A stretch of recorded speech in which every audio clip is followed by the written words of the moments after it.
Mike McCool here in the Royal Examiner studio, and with me today we have Tom Eshelman.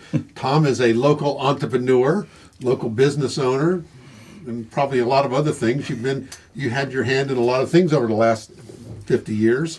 So, and now he's going to announce that he's going to be running for the mayor of town of Front Royal. Tom, I always ask everyone this is running for office. Why in the world do you want to do this? You know, and as I was gathering signatures for this, I kind of encountered that question a lot.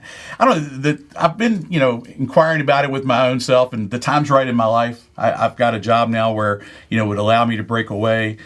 So the timing seems right there. And I just I feel like our town could do a little bit better. Not to say that we're, not doing well now, but I just feel like we're missing opportunities. And I just feel like we need to have a different approach to things. Right. I think we've had the administrative look for a long time. Maybe we need to look at the entrepreneurial look of running our town. What do you think? Well, and that's one of the key things. I mean, we're here for the residents. Obviously, that's a first and foremost opportunity. But we need to be there for our businesses too. And we have rules on the books that are outdated. They're behind the times of where we used to be. And so I really, after property owner rights, if a business can find a new use for his property, for his building, for his land, whatever the case may be, I think we need to have an open mind to that and try to find a way, instead of saying no, find a way to say yes to it. Right. Or let's figure out how we can make it work. Exactly right. Definitely. It seems like typically, and it's just not here, it's kind of government in general, first word out of their mouth is always no. It seems that way. And I've been watching some of the previous meetings, and we have a planning commission that's appointed by the council, and their job is to look, are they within the laws? Are they doing what they need to do? And we're denying, over 50% of the time we're denying those opportunities because we're trying to find loopholes to say no. And I just want to find a way to say yes. And we may not always be able to get a yes. Right. But by gosh, instead of saying no, let's try to figure out a way that we can let a property owner, whether it's a house, an alley, a business, even our county, let's find a way to work together. The joke is, I'm from the government and I'm here to help you, and we laugh. But really, they should be here to help us. They really should be. And we're saying no to a lot of things that could help the community. And, from a standpoint of just the subdivisions that want to come in, they're there by right. They have the opportunity to come in by right. And things have changed from where we were 10 years ago. Sure. And sometimes the rules that are on the books, need to be relooked at. We've got people wanting to do what's right for the community. Right. And, we're just saying, well, no, we're holding a line. And I feel like we need to quit towing that line so much and have an open mind. There's a lot of talk about growth, Yes. and are we anti-growth? Everybody wants controlled growth, but what is all that? How do you feel on, I think we're going to grow whether you want to or not. Well, I agree, Mike. It's coming. And I knocked on a lot of doors, talked to a lot of people in several neighborhoods. And if I didn't get to you yet, I will, either someone or someone from the campaign. But, everybody seems to they don't want to see us become something else. Right. And we seem like we're always being compared to Loudoun County. Well, we're not Loudoun County. We're never going to be Loudoun County. And, I agree that doesn't paint the prettiest picture. Right. But, a lot of people that are saying no growth are living in subdivisions that weren't here 20 years ago. Exactly. And if you didn't have growth, you wouldn't have those subdivisions. Right. You wouldn't have Vault Estates. You wouldn't have Williamsburg Estates. So there's got to be a fine line to, hey, let's allow this growth to come in. Let's embrace these folks that are coming in. And a lot of times it's not folks coming from the outside. It's folks that were here, left, and want to come back. Exactly. And I just think we need options for those. So a controlled, steady, well-measured growth is good for a community. Right. Not just saying no. Right. How about another joke is, when you're serving as mayor or as a chairman, it's like herding cats. You heard that before, right? So how about make the meeting side of things? Where do you see some improvements there? Well, definitely the meetings don't need to be as long as they have been on average. There have been some short meetings, don't get me wrong, but it seems like we get off focus a little bit, and through just a little bit, and that's a leadership issue with the mayor. And I think we can stay on topic, discuss the topics, and move on. If it needs to be, I don't like the term kick down the road, But if you've got councilmen who are on the fence or just don't know what the right answer is yet, it needs to be kicked down the road. They need to have time to make the decision.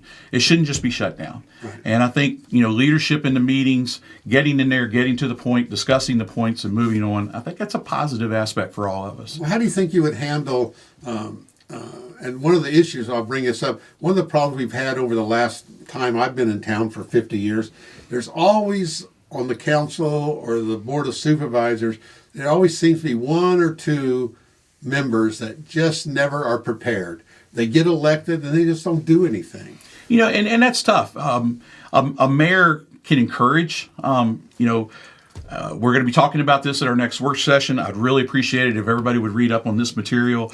And that's a positive aspect, but you can't control people's private time. And so to me, the voters have to see that. If the voters see that and they're saying, this person's not representing us well because they're not keeping up with things, then the voters need to speak. And you've got some that feel like they're an authority on everything. Sure. And, we got to take our personal emotions out of it. What's best for the community? One of the key things is all town residents are county residents too. I think we forget that. That we do. And to have the town pitted against the county on issues that are out there, it's not progressive at all. And as a town citizen, we need to be able to have a say in the county part of it as well. And sometimes those two units just need to work together. We don't need to be fighting. Yeah, we've heard that though every election. Well, we're going to improve our county-town relationships, but nothing ever seems to happen. Yeah, I watched the liaison committee meeting the other day, and it was a positive meeting, but we just don't. For instance, our water issues, McKay Springs. We've owned McKay Springs for probably close to a decade, maybe longer, and we've done nothing with it. And, we obviously endured a most crippling drought last year. Yes. Had we gone another 10 days without any rain, we might even been to rationing, where you can only do this on one day and this, I'm not sure where we would have been, but it was critical. And for us to not be addressing that issue a little bit more aggressively kind of surprises me. And that bothers me down the road. We're only allocated so much water out of the river. And the cool thing is, after we treat it, we're putting back more than we need, or more than we took. Right. So what could we do with that excess that we're gathering from the rainwater and the runoff and stuff that gets treated? I've always said, the council has a tendency to get into the weeds and look about the day-to-day operations instead of focusing on 5-year, 10-year, 50 years down the road is where, personally, my personal feeling is that's where council and the board of supervisors are long-term decision makers in affecting our county. What do you think about that? No two ways about it. I'm glad they're addressing streets that need paving. I'm glad we're addressing sidewalks. That's all positive stuff. But I've also heard the stories of a deteriorating, we have water leaks underground. We're losing probably somewhere between 25 and 30% of our water through just leaks. And we've got a deteriorating underground system. Is it showy? Is it flashy? Does it, send a beautiful picture to nobody? No. No one ever sees it. It's all underground. Yeah. But we're not setting aside any monies to really deal with that problem. Right. And, again, it's not flashy, but we're not prepared for what we could endure down the way. Down the way. I've heard some other talks from people that said, look, we have a town manager form of government. The council's not to run the town. The mayor doesn't run the town. In some cities, the mayors do. They have a mayoral type of government, but here we have a town manager. There's no two ways about it. The staff is outstanding. I attended the Planning Commission meeting last night. They announced a grant that they've gotten that's going to be huge. It's massive. And those are positive things from staff. So why we choose to listen to staff sometimes and not listen to them at other times, I don't understand that differential. And again, it runs back to the Planning Commission. We've selected individuals that we think will represent the best interests of the town, but then a lot of the times we're ignoring that. And I think we need to rely more on that. The council is not dictatorships. The council is there to assemble all the information that they're given and make the best decision. In business, we always say, inspect what you expect. Definitely. And maybe that doesn't happen. Well, we definitely need a new longer-term plan. We need to find out, staff could figure out what are our hot buttons in 5 years and, at least 10 years, but we really need to be planning for longer than that. Right. Most businesses do a 5 and 10 year plan, but we're not a business. We're a municipality. Right. So we probably need to look ahead a little further. Yeah. What else you have on your list there of things you want to talk about? Well, we've talked about the water, which is huge. The property rights issue is huge for me. You being able to do what you want to do with your property to redevelop it, is probably at one of the top pinnacles for me. And then our other is our relationships with not only with our residents and our businesses, but with the stakeholders, and then definitely with the county. So I just feel, are there a lot of things wrong? Of course not. I just feel like we're just going along at a level, and some people like that. Don't get me wrong. We're just basically maintaining what's going on. We don't have this incredible vision for the future. We just have a no. And I just feel like, there's an opportunity here over the next few years for us to embrace what's coming at us and do it in a very meaningful way and not ignore it. Well, let me throw out a point that has been a sore point for a lot. That's buildings that are dilapidated and falling down. There's a name for that, blighted. Yes, blight. yes. And the biggest blight for the town is our downtown, next to the town office. The flowers look great, but what do you say about that? Well, I mean, I toured the Afton Inn. Being on the business development committee gave me the opportunity to go see that, and I saw the vision that they had, and they got caught in a catch-22. I don't know if the public realizes that, but there was funding there for them to complete that building.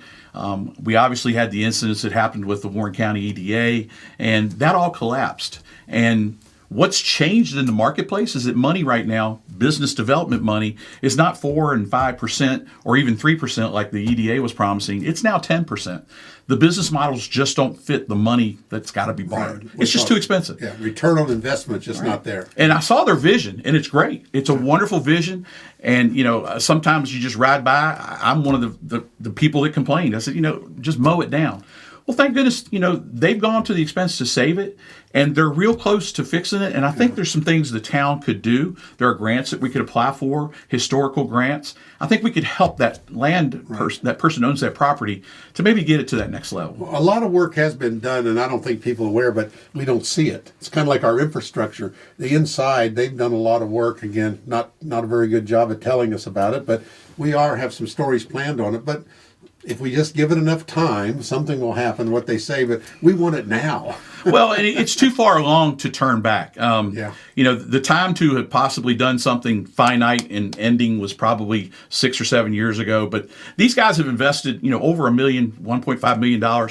There is a skeletal infrastructure in there that's incredible. Inside that brick building that's all plywooded up is an incredible steel structure inside. Right. And they've maintained as much of the history of the old Afton Inn Hotel as they can. And I see their vision. And I mean, as a business development person, I'd really like to try to figure out a way to help them out. Yeah. We have a few other places on Jackson Street and next door here to the Royal Examiner that have been just blighted for so many years. And people think they're little tiny dinky lots worth a lot of money because it's zoned commercial. But, I don't think the public realizes, we have floodways, we have flood zones, we have setbacks, we have turn lanes, we have access to, there's a lot of hoops to There definitely is. And a lot of folks don't realize that why don't they tear that building down and build a new one? You can't tear it down. The current rules on the books really won't allow you to destroy some of the properties. You have to maintain so much percentage of it. Yeah. And, I don't have all the answers. I would love to see some sort of law that would allow somebody, hey, you know what? We're going to let you tear that all the way down to the pad, and we're going to let you rebuild it. Don't know what type of hoops we have to jump through, but I'm willing to look at it and see if we can't figure out a way. I think that's what it is.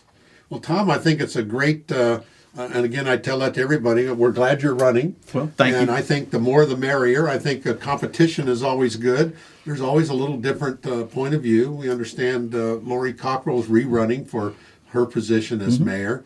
And but again, I think, I don't like to see 10 run, but 2 or 3 is good, I thought a choice would be nice. We didn't have a choice last time, and like I said, there's really no complaints. It's just I think a different approach is available, and I think I can bring that different approach, and that's pretty much where I'm at. Like most people say, well, I think I can do it a little bit better. And you never know. The grass is greener on the other side, right? That's what it is. Well, congratulations, and again, Well, I'm sure you'll have a lot of support, and we want to encourage, anyone that's, if you don't want to run for office, we have planning commission, zoning things between the town and the county. There's tons of things that can get your feet wet in government and serving our community. And I think we're always looking. They always have vacancies, and Yes. I think it's encouraged people to do that. You're right. All right. All right. We will talk to you in a month Thanks, Mike. or so, and we'll see how your feet hold up when on door knocking. and that's what people expect. They want to see you pound on them doors and do Yeah, that. we'll get to that, later in the summer. I think we got about 150 days. Well, no, I'm not sure how many days left. We're getting close. I mean, signatures have to be in, I think, by June 15th. Right. Election day is Tuesday, November the 5th. Right, but we have an election season now, so it starts in September. Oh my gosh, yeah. I mean, early voting starts, I think, the last week of September, Yeah, somewhere around yeah, there. So, I think everybody's campaigns will get kicked into high gear somewhere Yeah. around late August, early Yeah, September. yeah. So, we'll see more of you. but I definitely want to, I thank you for the opportunity, and I appeal to the folks of Front Royal. If you'd like a different point of view, a different approach, obviously give me some consideration on. I'd like right. to serve. So what's the name of your campaign? Leadership for the Future. All right, there you So go. we'll see what happens. All right. Thanks again, Tom. Thanks, Appreciate Mike. it. Appreciate it.